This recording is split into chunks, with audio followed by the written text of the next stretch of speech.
Hello, all you beautiful people. Welcome to another episode of Overtime presented by TECK File. This week, you got the T and you got the C. It's funny because when we were talking about starting TECK File, if you know the backstory to it, me and Tim talked about having our own podcast by ourselves. So this is going to be like a little mini taste of what that would have been like, but we won't waste too much of your time. This week, we are going to be talking about the greatest mixtape ever, the ESPN 30 for 30 on the and1 culture, really, the revolution of and1. So we won't waste no more time. Let's hit this intro and get right on into it.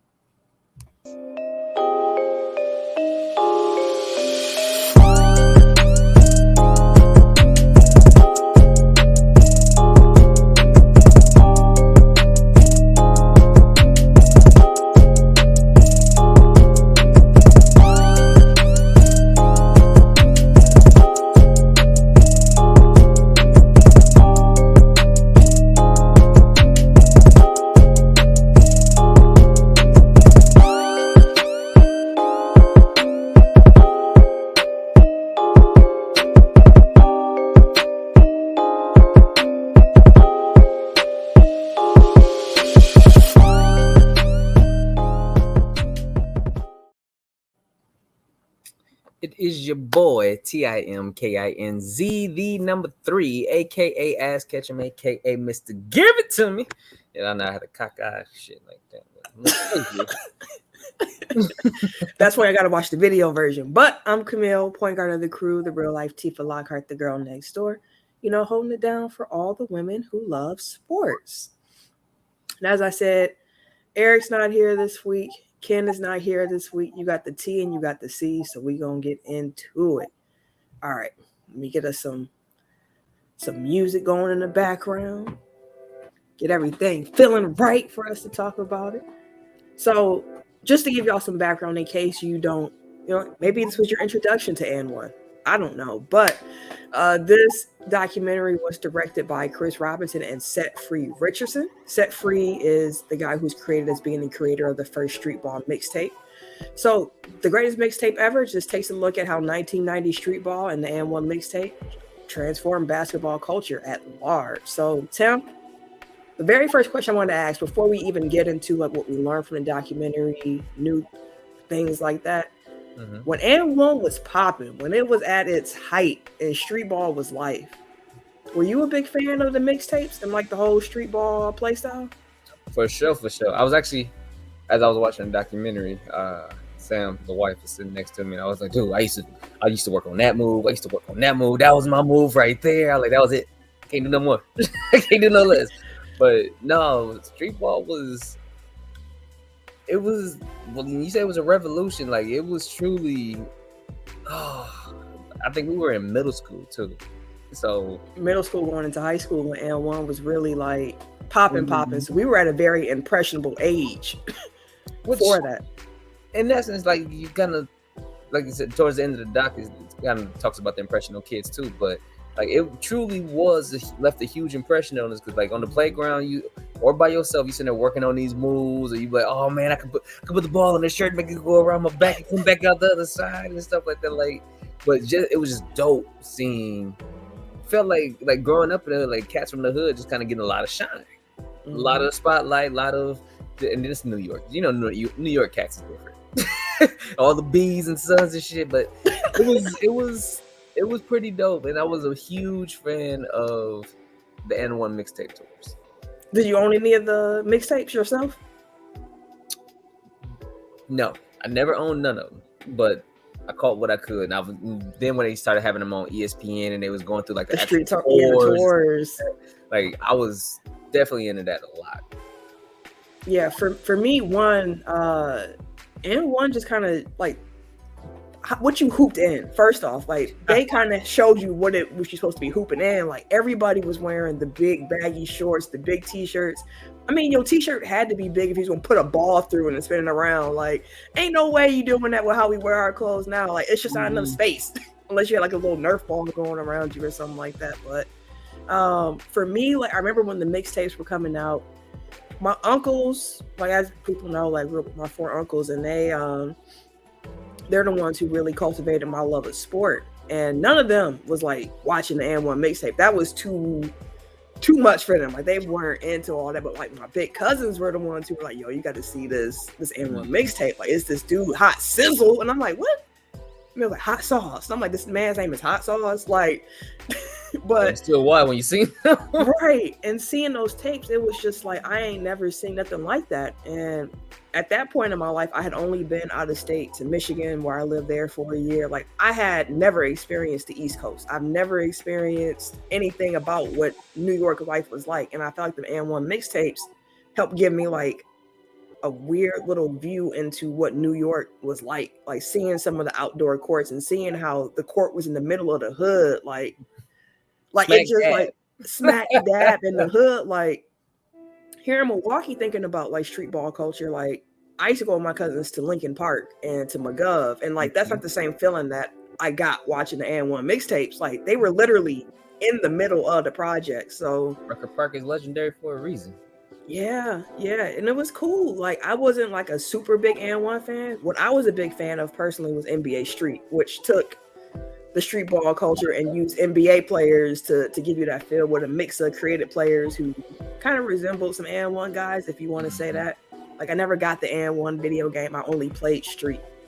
True, me neither. Like I didn't. When I was watching it, I was like, shit, I forgot they actually did have the actual N1 video. I was like, dang, I forgot.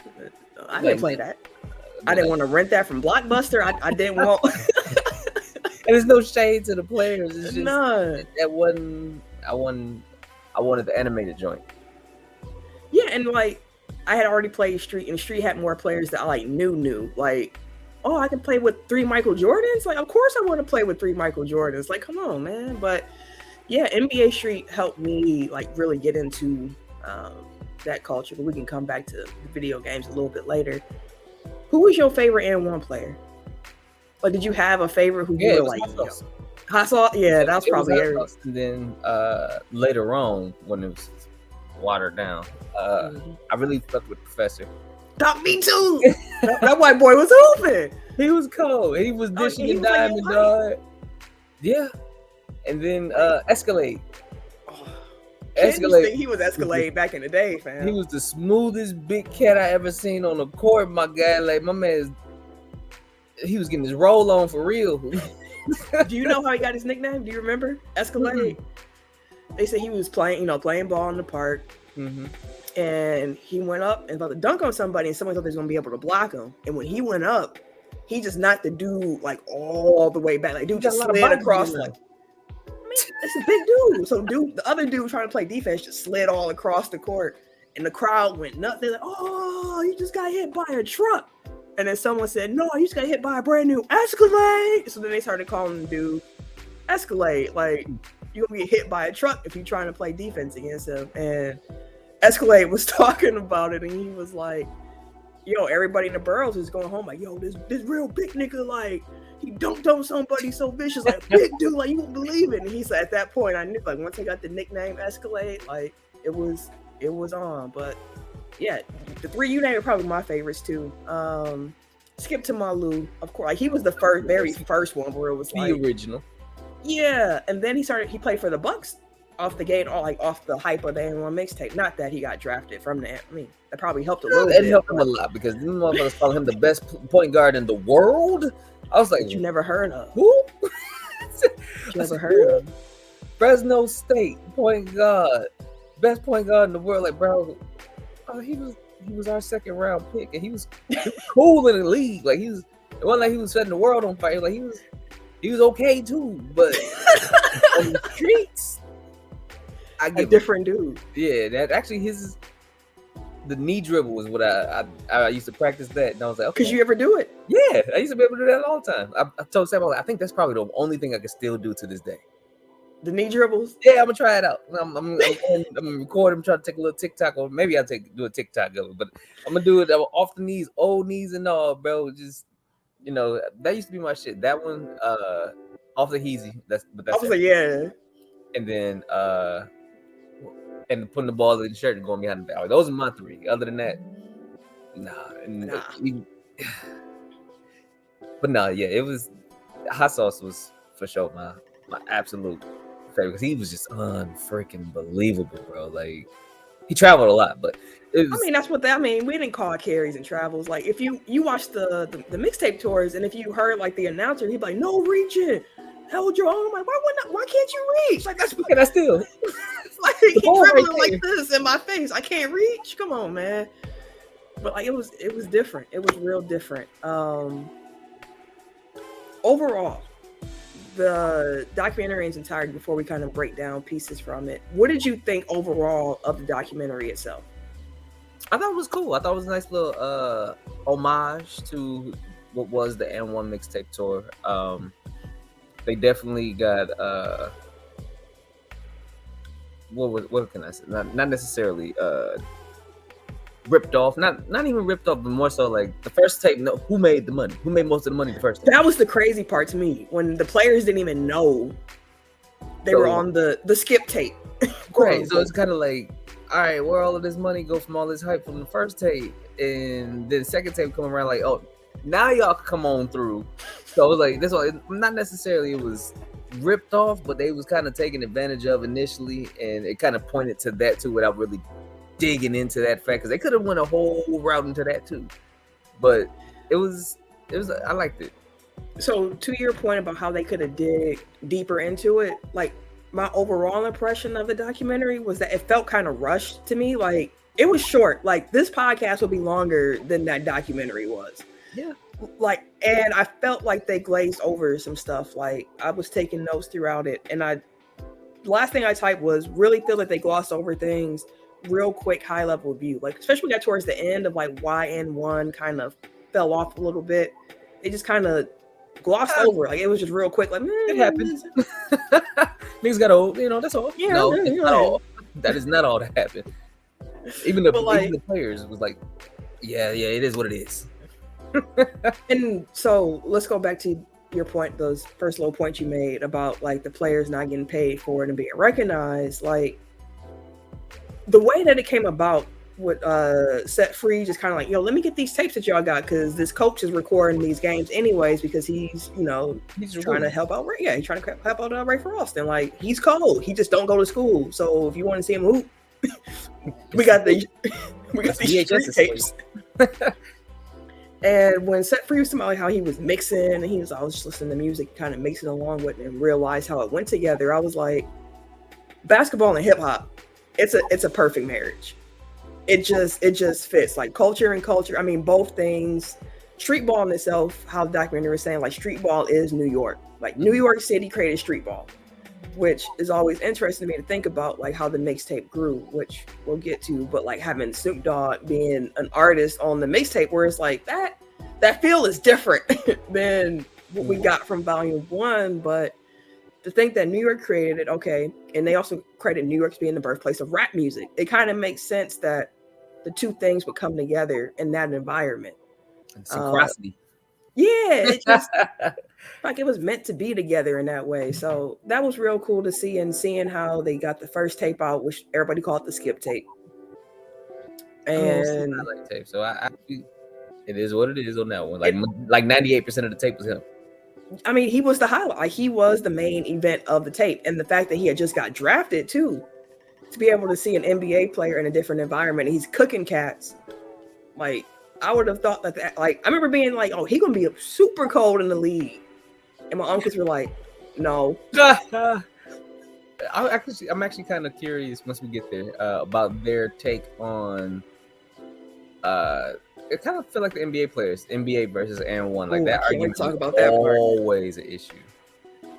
But before we get there, think about how they messed up on the first tape, like you said, with them not paying guys not even knowing, like, yo, we own this tape. Like, dude said he was in the store shopping and was like, yo, that's me.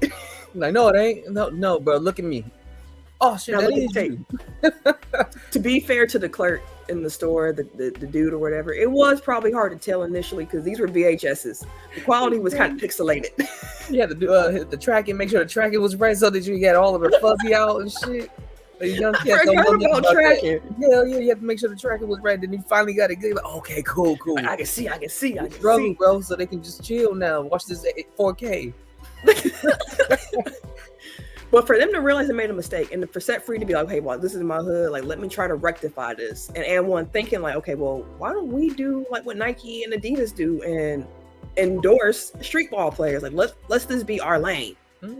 Also, let me just quickly say, and if we had a bell to ring, I would ring it on myself because for some reason, and I know I will get judged, it did not click for me that and one was like a play on and one. Like you getting fouled and going and one. Like it never clicked in my head for some reason until I watched this doc. They didn't even mention it in the documentary, but I just kept hearing and one, and the player was like and one, and I was like, what a genius name. That's quite a concept there that you have there. You know, I sat there, I said, the creativity. I appreciate that, but no, like it was cool to see them take it that way because although they did fumble at the beginning, like I felt like they kind of rectified that by endorsing these dudes and then going on all these tours. And like if you watch the ESPN and1 mixtape tours, which came out past the heyday of, you know, the Skip to Malou tapes and volume 1, volume 2, volume 3, these dudes got to have a whole career playing ball. Like they got to travel the world, filling up passports because the street. And these are hood dudes for the most part. Like they were able to do something with it.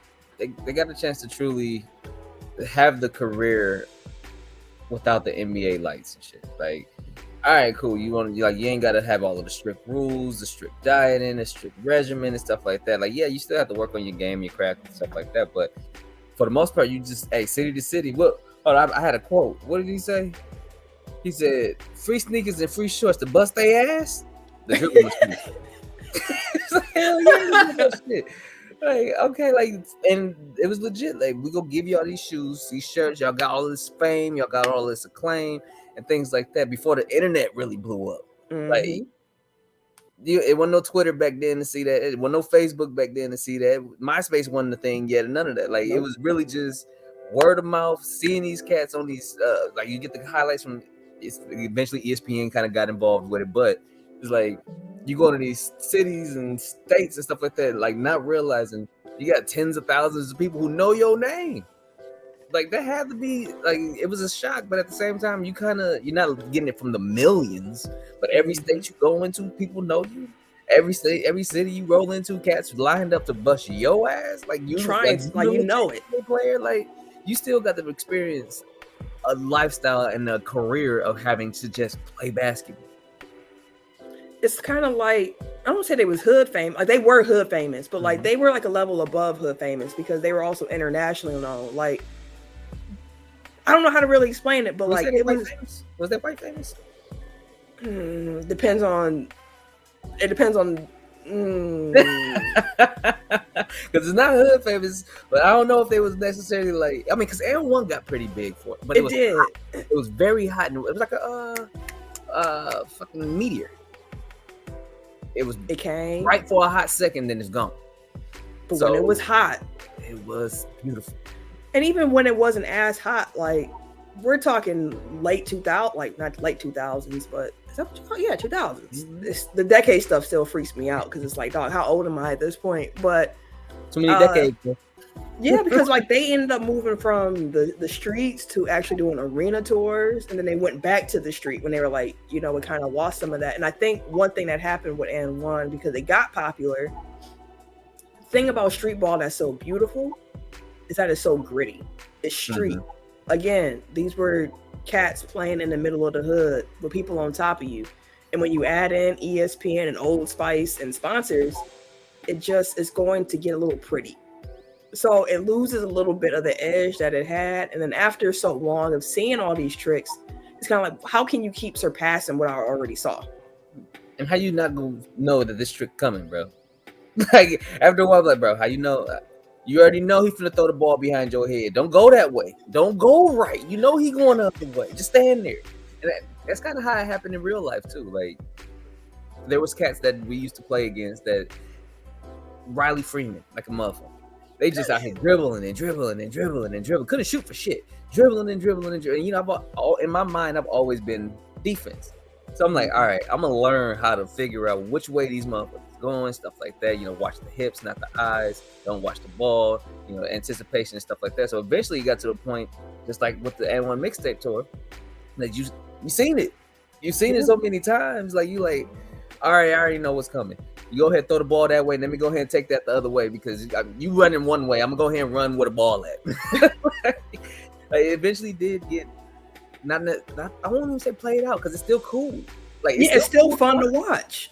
It's just you figured it out, I guess. And like you said, we're putting it down with ESPN and stuff like that. ESPN kind of like, all right, like he too hood. Get him out, bro. Watch out, move the camera, man. Make sure there ain't nobody breathing on his neck.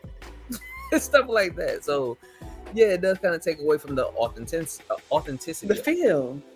Yeah, it takes away from the feel of it. And I don't know, man. It's fun, like still watching some of them clips because with ESPN putting out this documentary, they also uploaded the I think the 07 and the 08 and One Street tape mix tours. So if you wanted to go and watch them, you can go. I already watched all of 07. I couldn't stop watching it. Like Norman walked in, my husband walked in when I was watching it in quarantine, and he just heard me. He heard the TV talking about it was some dude. They were like in Chicago.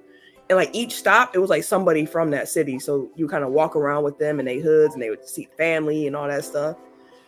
And when Norman walked in, someone was like, yeah, man, I had got shot right here on this corner. And he was like, what are you watching? And I was like, and what, man? Like, this is their story. Like, this is what they came through. Like, this is why, there's a lot of reasons why they didn't make it to the league. And in the second half of this, we're going to really dive into the NBA versus street baller argument. But like, the dudes were talented. They were super talented, but something that differentiates them from NBA players, like some NBA players were saying, was the discipline that is required to become a NBA level professional at it. First of all, you gotta have all the right breaks. You can't get into no like legal trouble. You can't have got caught up at one point, jammed up, and taken out of the conversation. Like you have to be on the straight and narrow to a certain degree to get to the NBA. And then when you get to the NBA, you gotta have the discipline to be a star in your role, because although you might have been the man on the street in high school and college, it's a whole different level of talent that you're going up against in the NBA, and you got to come and practice day in and day out. I think it was Lou Will or Jamal, I forget who was on a documentary, but they said, I play basketball on days I don't feel like playing basketball. Like that's a professional. I was like, that was Lou Williams. Yeah, and I was like, that's real. Like that's real. Because I even think about people who play in the 2K league. I love playing 2K. I love it. I don't know if I could play 2K every single day for hours and hours on end. Not no more. Like, you know what I mean? Like it's something required. I need a break. Let me go ahead and turn this off real quick. Like for example, I ain't touched 2K since our last run. What was that, Sunday? Yeah. Like at this point, we weekend like yeah, weekend hoopers. And then it's the weekend. Let me go ahead and knock it out real quick. And even then, it's probably max 3 hours. It ain't like how it was 5 years ago when we'd be able to play the game, when it'd be an all day run and people just coming in and out all day. Where it's like, oh yeah, let's get these runs in. Like it just 2 and 10 o'clock. We still running. Like damn, how many games y'all play? Shit, I don't even know. But I did have a question for you. Well, 2 things. One, it's wild how this entire phenomenon, I feel like, came from a cat who was just, it came from add music to silent films. Because there was no sound to none of these tapes that they had. He's just highlights. Random crowd noise. So he's just like, you know what? It's missing something. Let me just add a little music here. But 2, did you ever practice any N1 moves? Oh no. I'll be real with y'all, because whenever somebody sees me, they're like, oh, you must have hooped. You was a hooper. Like when I was in college and on campus, especially because of how I dress. Like I dress very casual. I like wearing sweatpants, and especially in college, I was always wearing like Marquette hoodies, sweats. You play for the team? No, I do not. I am just tall. I actually have a shirt. I've been waiting to wear it this summer. On the back, it says, no, I do not play basketball. But you can put I'm just tall on there.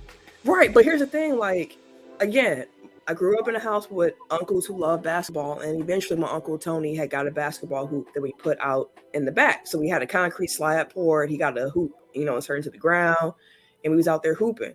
And my uncle Tony in particular, of my 4 uncles, he was the coldest. at basketball. Like, he was known all throughout Milwaukee back in the 70s when he was hooping. He had his own little nickname. He had his own and1 mixtape name. He was Poison because he was killing them on the court. That was that was my Uncle Tony's nickname on the court. So I used to go outside and like shoot around with him and my big cousins because they were good at basketball. Mm-hmm. And for me, I could never really get the handles down right. I could never get a consistent jump shot. Like, I could play horse and things like that. But even to this day, if I pick up a basketball to shoot it, it's ugly. It ain't like I shoot left-handed. I am not left-handed. I don't know why I do it. It's just that's what feels comfortable to me when I shoot. I cannot explain the strength that applies to the ball. I honestly don't know. Like, we ever go to Dave and Buster's with a little hoop game? And you I don't know if I want to see that now. I don't want that image of you in my head with the Al Horford, the hand on top of the ball and the ball over. I didn't say all that. I just said I shoot left-handed. Like, man. This. Hey, what's going on here? But no, I never like the hand, like dribbles. I never really got into it. I always just kind of like watching and dissecting the game more than actually playing it. Like, I just never had that talent. Although I was blessed with height to play the game. And if I would have took your height, man, I would have been something. There's every nigga that's 6 feet and up.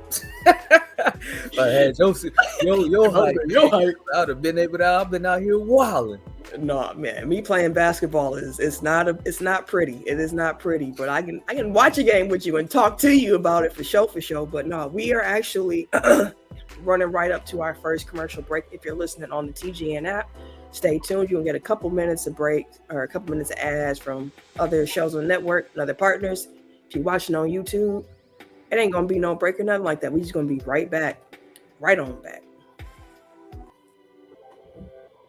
All right, y'all, as promised, we are back. Me and Tim are here discussing the greatest mixtape ever, ESPN's 30 for 30 documentary on and one mixtapes and the culture in itself. And as we teased in the first half, what I've really been wanting to talk about, what Tim really been wanting to talk about, is the NBA player versus the street ball player argument.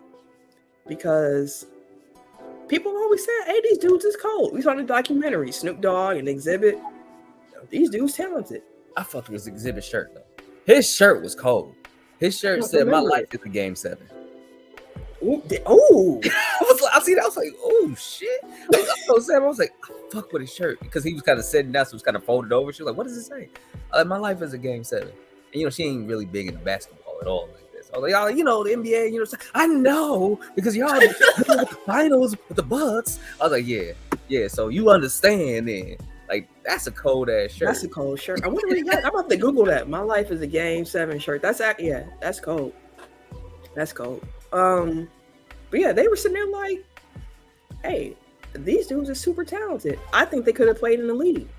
And then next scene they cut to was all the NBA players who, up to that point in the documentary, to be fair, were highly complimentary of and one of the street ballers, super big ups. But when they heard can these dudes play in the NBA, their whole tune changed. Hell no. Feel about that? Hell no.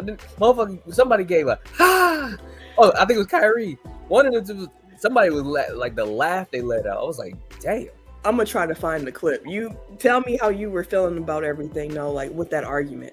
So it's funny because even back in the day when it was at this peak, a lot of cats were saying, oh man, cats you can be able to make the league or whatever the case may be, because I don't understand why these players can't translate because they got so much talent. Like, you think of dudes like Half Man, Half Amazing, or Ayo who's jumping out the gym.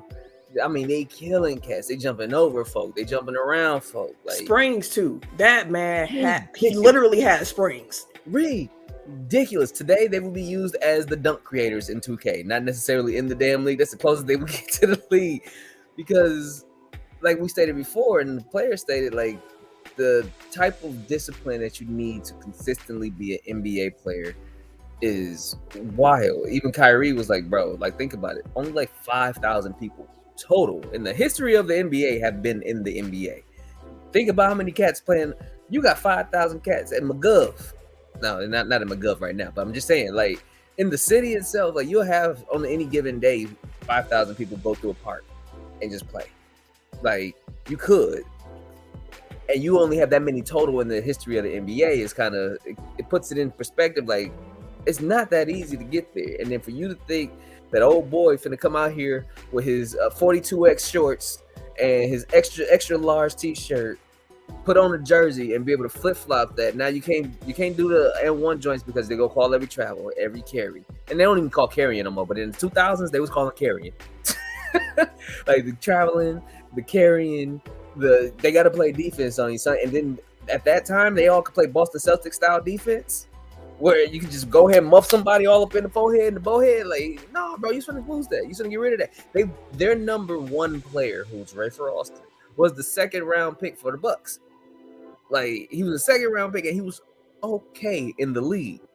On the street, fucking him up. So a lot of NBA players, I feel like, as much as they mess with the craft of N1, they did not truly respect the fact that they can make the league. I don't think that any of them really like, hey, you might be nice, but you ain't that. You ain't that. You ain't gonna be here. You ain't gonna be able to. You ain't like Kyrie, for example. Anybody and everybody be like, oh, he translates directly to N1, but he'd be like, he would probably tell them, y'all not fucking with me. like y'all go, but y'all ain't got nothing on me because y'all don't have the same drive and dedication that I have to do this on the daily. Y'all got this. Oh shit! It's Saturday. Let me go ahead and roll out the bed, throw my shorts on, get my backpack with the string tie, not the string tie, the string backpack. Just pull it.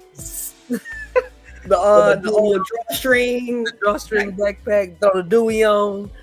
Dog, they was hooping in do-rags with 2 headbands on. I know their heads was hot. Hot as a bitch, bro.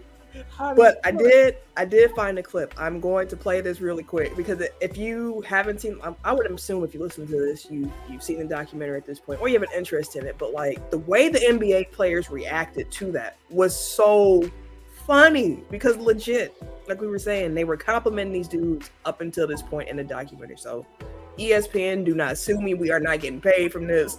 We do not own the copyrights to this music. We do not. Let us live, bro. Just want the audio real quick. There's some players that didn't make the NBA that's better than some of the players in the NBA. No. Are you fucking kidding me? No way, dog. We just train professionals. You know, we play basketball on days that we don't want to play basketball. Turn the music down. Like, I was trying to get us picked up. No, you couldn't have. You were not taking care of your body. You were not taking the game serious. Let me tell you, everybody jumps high. Everybody's fast. Everybody thinks that they're the world's greatest player. There's only been 5,000 something people in the NBA. Total. Ever. I remember Hot Sauce going to the Pro-Am, getting his ass bust. Like, yeah, Hot Sauce came down there, and they was calling that man catch up by the time he left.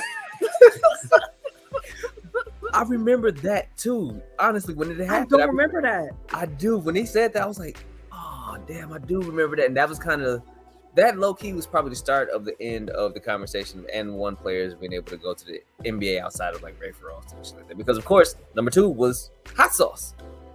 Like, he was the next man outside of main event. Like, main event was nice too. Main event was nice. But Hot Sauce ain't had no defense. Even Hot Sauce himself said, I ain't got no defense. Although Hot Sauce said, Hot Sauce was one of the most arrogant dudes I have ever heard of. He was super cocky. And that man said, no, I ain't playing no defense out there. Like, come on, man. Everybody out here doing my moves against me anyways. Everything that they doing, they learn from me. They watch me. They've been in their gym pulling my videos on YouTube trying to dribble how I dribble. Of course, he's like, I can't hold me. I'm too good. I said, what? What? That man said, if they doing my moves, they are just being me, and I can't hold me. I'm too good. I'm too good. That is argument. Funny. That is funny though, and that's actually a good question for a lot of cats. Like, come on, man, don't fall for that. Could you hold you? Hell yeah, I can hold me. Like, what? Can you hold you? That is hilarious. But he just, I mean, think of cats like Jamal Crawford. They were super influenced. Lou Williams don't play no damn defense. He don't. Like, you have cats in the league who do dribble like crazy now. Like, Now, it's more acceptable now. because if you think about even when Skip Tumalu came into the league, he himself was saying, like, people weren't here for me doing all this dribble stuff. But, like, you see how it influenced players who play now. Like, you see how Kyrie handled the ball.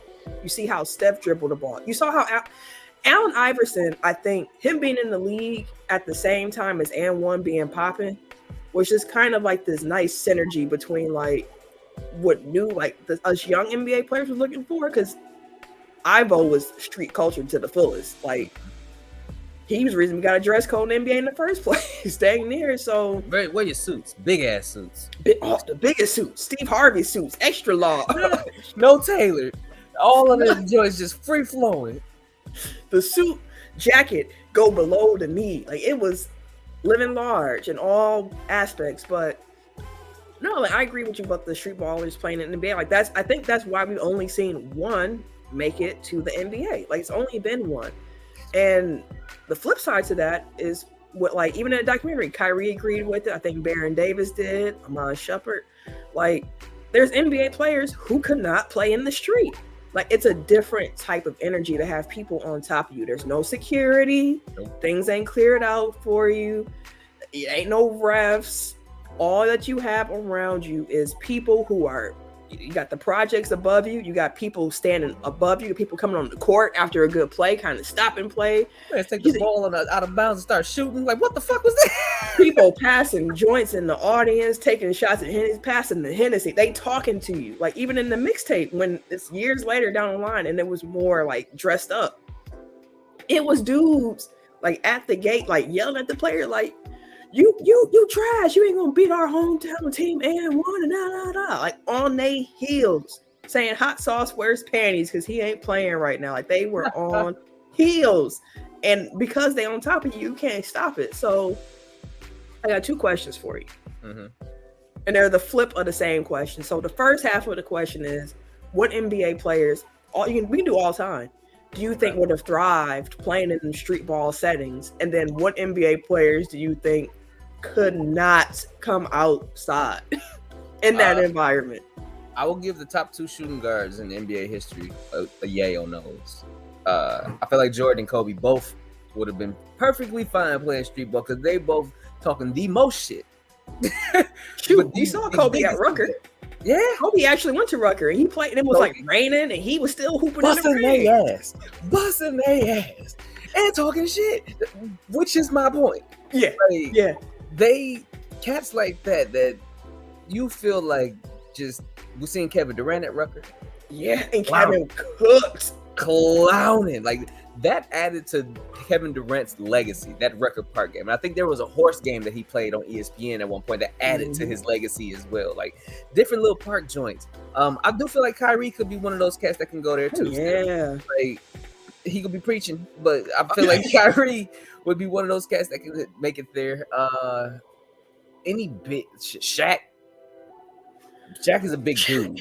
I mean, he big. He wouldn't be flashy, but I don't think he would wither under the pressure of what it means to be outside. He wouldn't be flashy though. So it's who would be? You know who would have been fun out there? Jason Williams. White chocolate. Get him out there doing it. He would have been nice. He was the NBA's version of Professor. Like, when he came out, everybody was loving, like, bro, man, they got this white boy, man, out here, man, the way he got the handles and what he, like, okay, I could give you Jason Williams. Shit, who? Ron Artest wouldn't have been bad. Ron Artest would have gotten into a fight out there, fam. You can. But Ron was cold. Ron Artest was cold. Who's Kemba? I think Kemba could go out there. Could make it.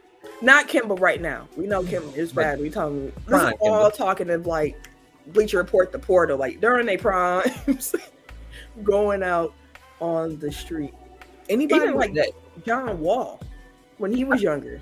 I can see Wall, but because I was trying to think, I'm like, who today could I see going out there and today getting buckets and talking shit, living in the moment, enjoying them outside of Kevin Durant, who's already done it.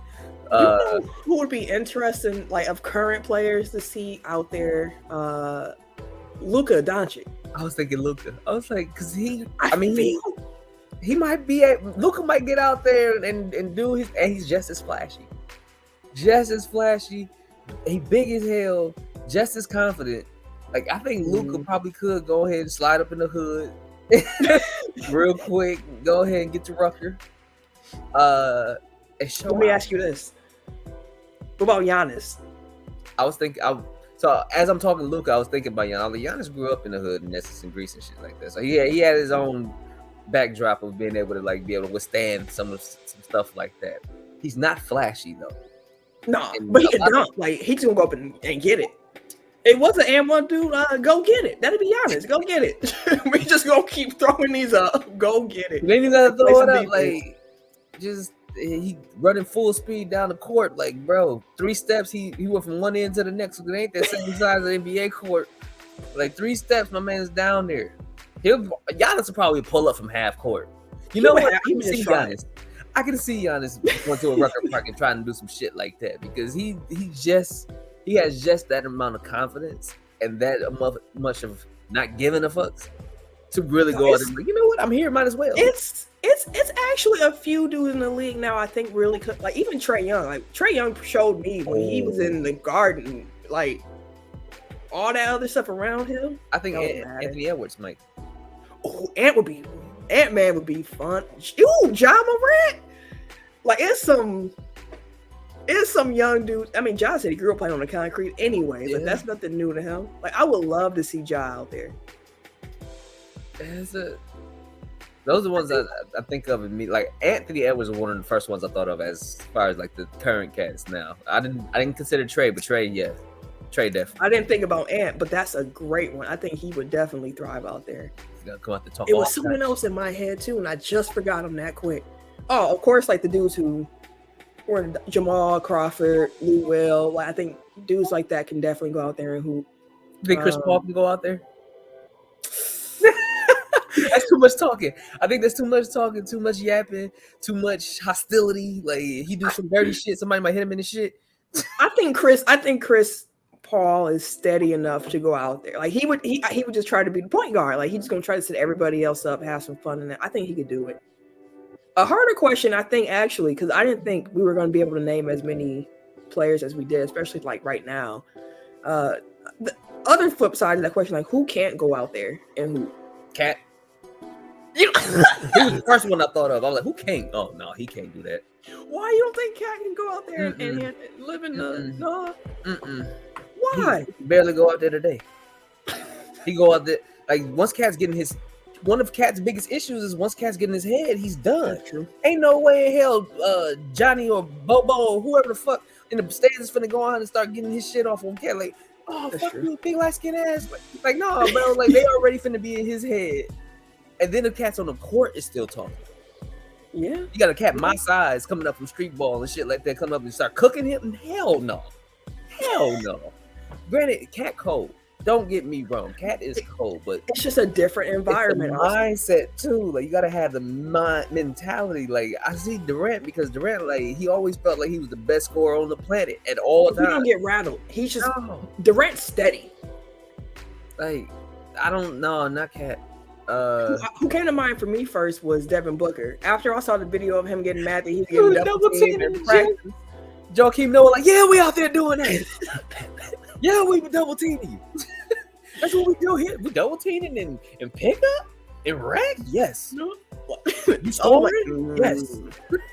And I mean, and I hate to say this too, because the last we saw of him was just bad news. But Ben Simmons, I just don't know. He would hold up. I don't think he'd give a shit. Like he like, I'm not doing this shit. I'm not. He just went calm like, no, I'm good. Don't care. I'm good on that. Like he'll probably get up the passes and shit off in defense, but no. I think Marcus Smart might. Oh, Smart would probably love that. I mean, this dude, like gritty dudes, I think would love being out there. Draymond, like he ain't gonna be out here. Draymond Green out there with them motherfuckers. Like, he would get in a fight. He would definitely get into a fight. It would be a fight. He'd get into a fight. But I think he would also have a like he would be entertaining in that setting. Dog, we are being disrespectful. Steph Curry, that man could go out in any court, any any street ball situation, I think, and thrive. Are we forgetting LeBron or no? I've been kind of floating around LeBron, kind of like he's LeBron James. So no matter what on the court, it's just gonna be it is what it is. On the court. He's just gonna be so much more talented than everybody. Like, LeBron's somebody who after the when he was on the Heatles and when they was playing against Boston and they was down, he had the pose we all see where he had his hands on his knees and he looking intense. Like LeBron after the Heatles at any point I think would have been fine. LeBron before the Heatles, I'm not sure. No, I take that back. LeBron would have been good on the street at any time in my book. Fair enough. I think he's just too talented and too athletic. Like he's 6'9", all goddamn muscle, bro. Like at one point he was 6'9", 270. Like, what are you doing with that? And then he running full damn speed, dishing and diming, dunking on motherfuckers. Like, LeBron would have put on a show.